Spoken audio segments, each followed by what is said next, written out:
Ladies and gentlemen, my fellow countrymen, the Biafran people, Umunke Chineke. Right from this part of the world, I'm reaching you. My name has always been Don Ezeku and will always be. I'm a typical Biafran man. I just want to talk a little bit to my fellow Igbo people, the Biafrans, everywhere you might be, worldwide. I salute you guys. The time has come for us to identify whom we are. We must have to identify whom we are.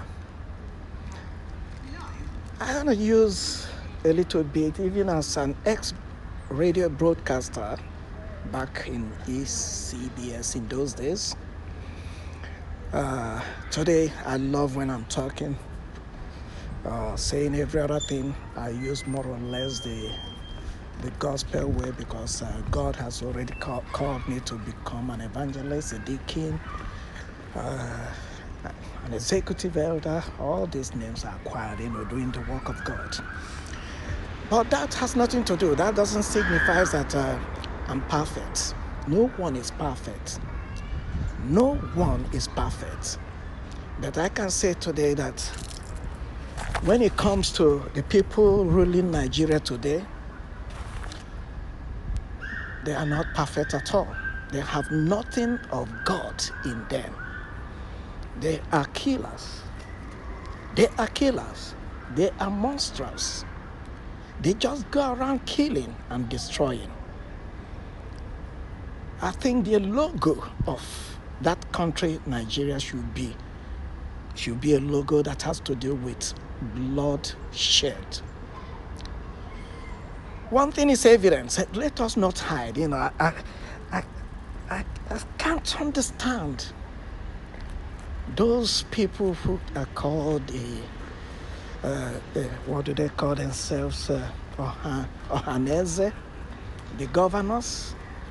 Just those little minute among us all. Those little minute, that doesn't make 5% of Igbo ideology, of our intentions to get back to our nation and build our nation. But because they are comfortable with whatever they are getting, they close their eyes to all the atrocities going up in that country called Nigeria and Africa as a whole. And what they stand to gain, I still don't understand. It baffles me a lot. We've had some prominent men. There was a guy who spoke about being in the Navy for years, all the plans that the Northerners had against the Igbos. We've just heard about Dr. Malafia. He spoke extensively, and now he's been killed. Just got killed. And still, you still have some people in that land, in Igbo land, telling you about Nigeria. Honestly speaking, either these people are insane, or either they are mentally unwell, either they are schizophrenia, or their personality disorder has gone to the height that they've lost it, or they don't have wisdom. They can't even perceive the truth. What do we Igbo have to do with president? President for 4 years? Let I tell you, if they give you a president for you to be there, he can govern. They will mess you up. For that 4 years, they will make sure they mess you up completely. Completely. But what do you drive from being a president of Nigeria today? What are you going to drive? If it is not for your own personal interest. It is purely for your own personal interest. It has nothing to do for the masses of over 95% of the indigenous people who have decided they want to have their own nation, a nation. Not that they want to have a nation, this nation has always been there, right from the beginning of when God created the Igbos to be. Let's go to history. We have nothing in common with these Fulani people. I don't want to bring the house inside because they were just manipulated, like the Yorubas were manipulated. You know, it took me time to decide to come into really taking the Yoruba serious. It took me time, and I don't want to elaborate on this issue. Next time I will try to develop what I meant. God made it that I was a little boy. I was in secondary school when the first crisis broke out in the northern Nigeria. So I saw the killings. My father was killed in Barkin Ladi.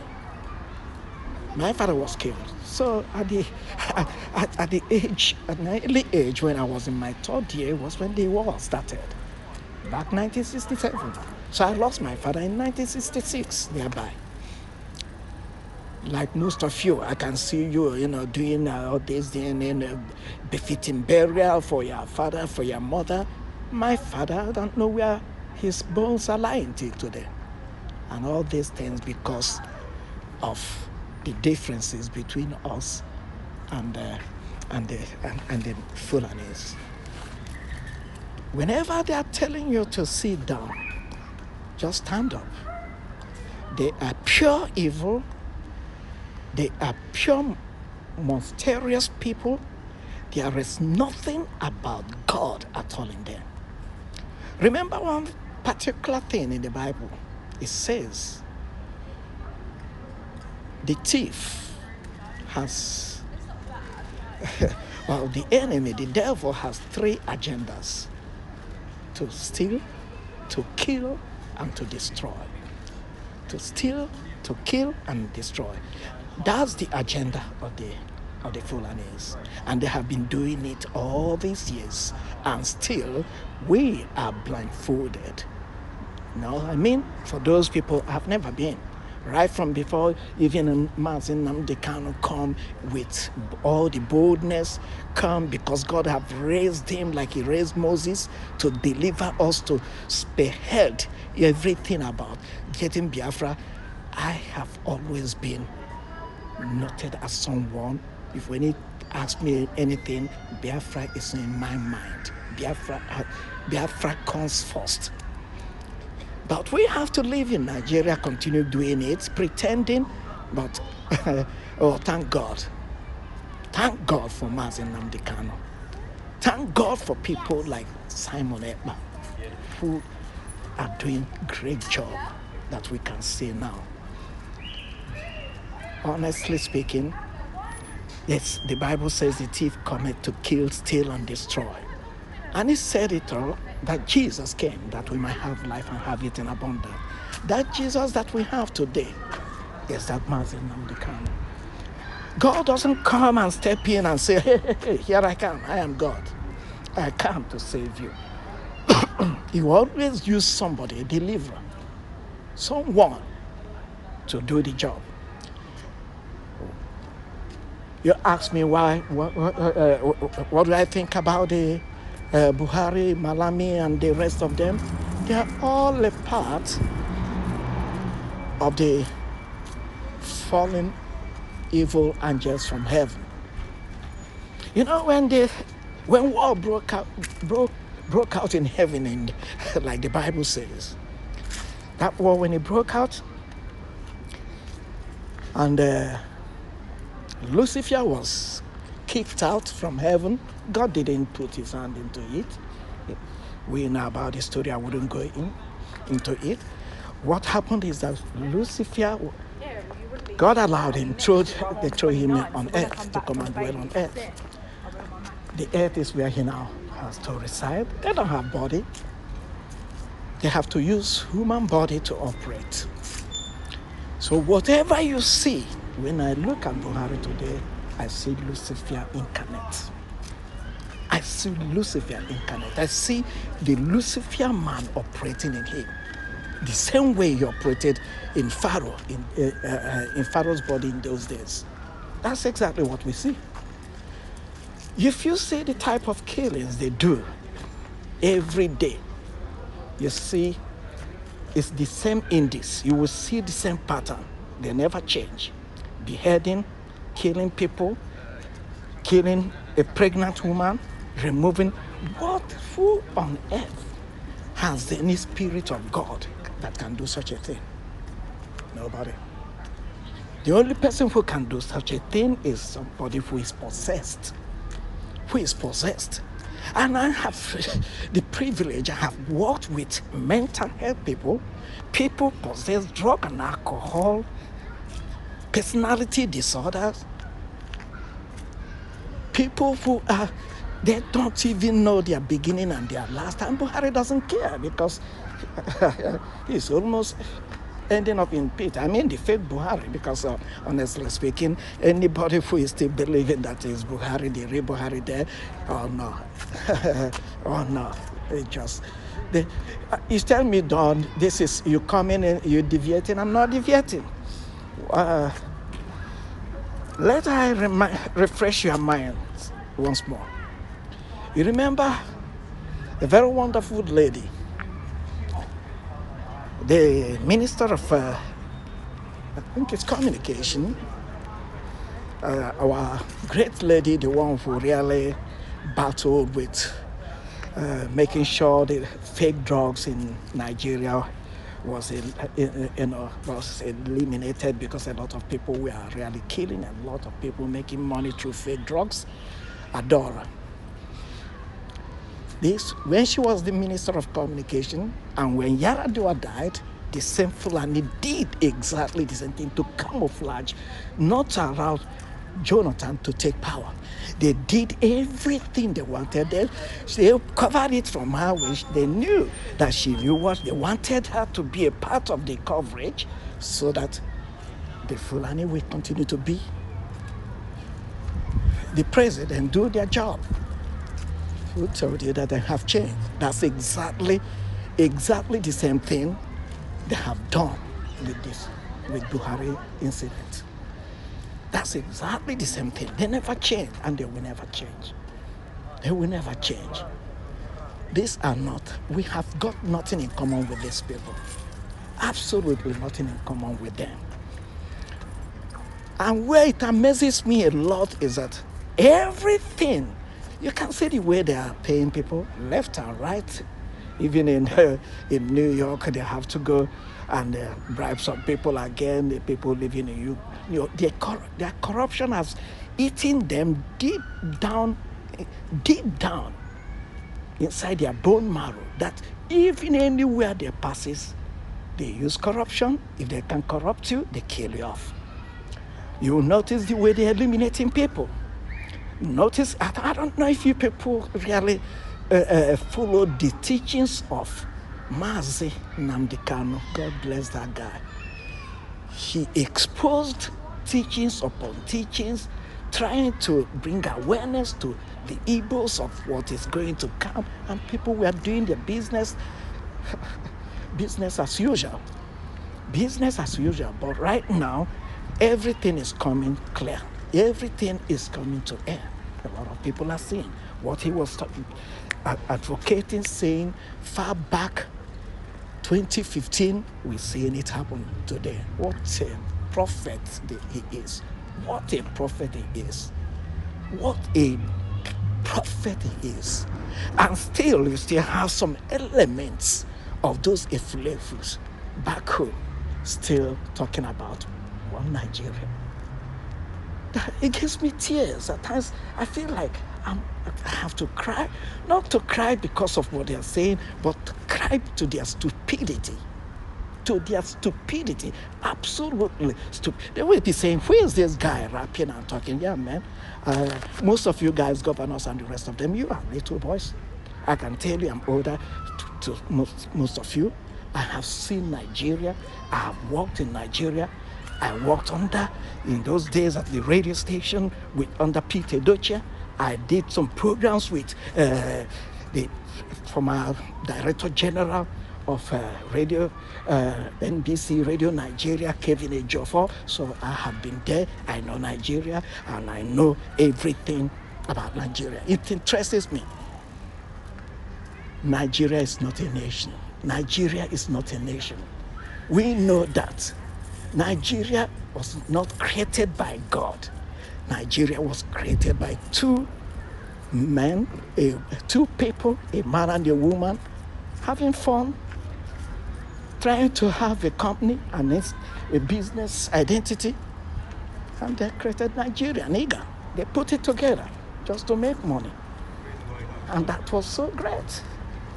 It started working good for the British people, and they started enjoying the money they are reaping from them. We know about this. If you want more to understand this, go and search all the teachings of Mazi Nnamdi Kanu. You will see what I'm saying. I followed this guy. I've listened to him. I know what he was saying. There's no atom of lie in everything he has advocated. Or what we say in the way he talked, Jesus talked the same way. Jesus called the Israelites in those days, he called them every vipers. He called them, what will I say? He called them every name unimaginable. Every name. He called them every name. He called them, he beat them, he threw away he called the Pharisees. You are vipers, you are, what name is it? The names are trying to pop into my head, but he called them every name because that is what they are. That's what they are. That's what they are. That's what they are. They have tried to kill Nnamdi, kill the lawyer.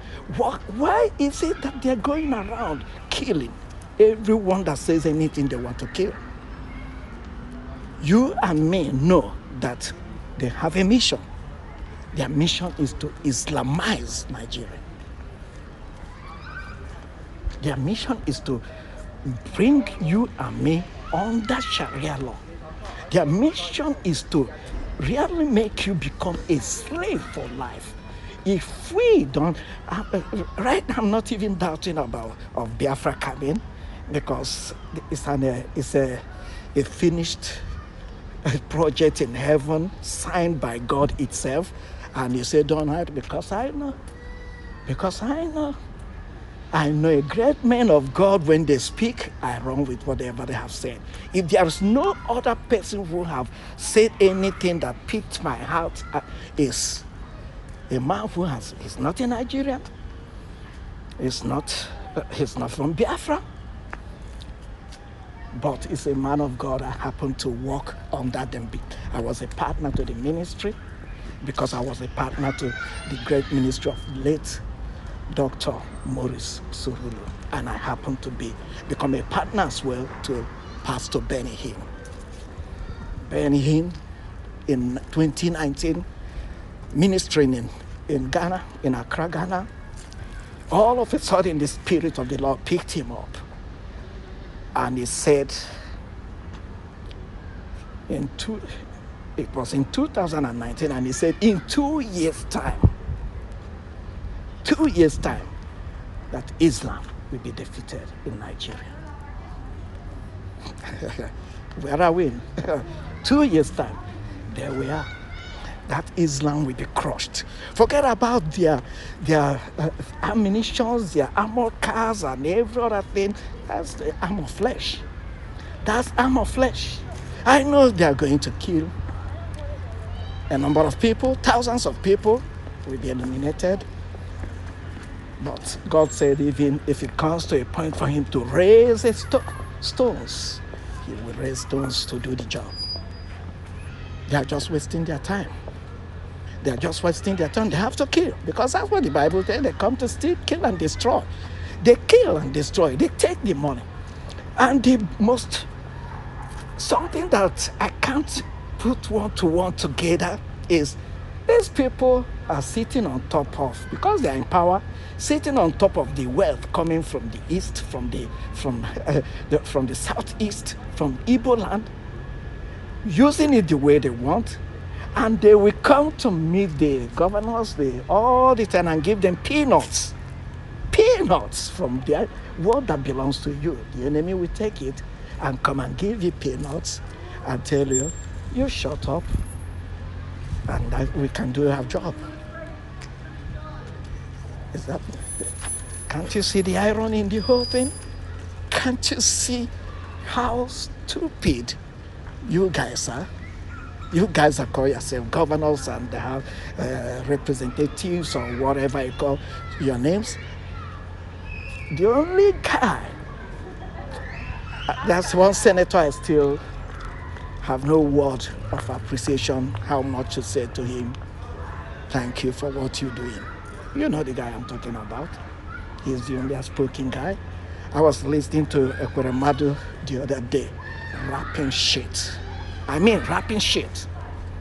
For a man I know very much well. He wants to be the governor in Enugu.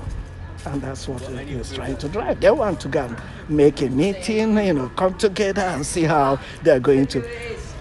God, there's no way it's because of you Nnamdi Kanu is going to be released. Because none of you have done anything since today for Nnamdi Kanu to be released. Now you want to come in because of election. Because you people really got him where he is so that he can do the election and go back again doing business as usual. Doing business as usual. I'm sorry, Mr. Ekweremadu. I know you and the former CJ in Enugu State who passed away was a schoolmate. He's a class or two ahead of me, but he was a schoolmate, so you can now identify who is talking. Nobody who doesn't know me in those days in St. Vincent Secondary School, Abuku. I'm not a bad boy because I'm so jovial and I'm always one of the best dressed. Okay, it has been my own signature, and I was a class prefect, a footballer as well. I did everything nice with everybody. Please, all what we want is Biafra. All what we want is Biafra. Because this is not something for only you and me, something for your children, the children, generation to come forever and ever. And you're looking for something for 4 years. 4 years, and the Fulani will kill you off. These people don't know any language but killing. They have nothing else but to Islamize the Igbo land. They have nothing else but to take your women for sex slavery, destroy them. I think this is my first time coming to you guys, but I have to leave it this way. But I pray that we all sharpen our eyes. Sharpen our eyes. And to you brothers of IPOB, please, let's stop all this rattling, all this dirty, nasty battling for position. Later I calm down again. In the Bible, this thing happened in the days of Jesus, where even some of the apostles, they started, who is going to be with you, Lord? Who is going to be the man placed at the right place? Who is going to be with Jesus? Looked at them. It's only any of you who, you are ready to be a servant, to serve the people. That's the only one that will be in that position. Okay. If you're not ready to be a servant, then forget it. And I thank you. Guys, forget those nonsense. Forget those nonsense and let's get to Biafra.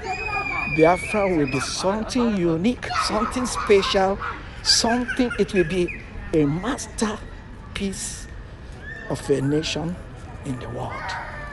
Because we got everything it takes to build that nation and make it a model. Je vous salue. Je vous dis bonjour. Forget about all those Mali people that come from Mali that are speaking Bambara and every other thing. You know what the Fulani does? They believe in what they call giri giri. That is their juju. They call it grigri. Either they have it in their mouth or they have it there. They just believe in that grigri. But there's one thing we believe in. Jesus Christ is Lord. There is power when you invoke that name. There is power. Maurice Sorule, when he was alive in those days, we used to do some meeting in Escort. We say, there is a power so strong that it makes the rulers of this world tremble. And that power is power that is in the name of Jesus Christ. And I can say to Buhari and all his people, there is a power. That power is so strong that it makes the rulers of Nigeria tremble. And they will tremble, they will tremble, they will tremble, they will regret we would have negotiated earlier off than now. Je vous salue, je vous dis bonjour et à bientôt. Bye bye.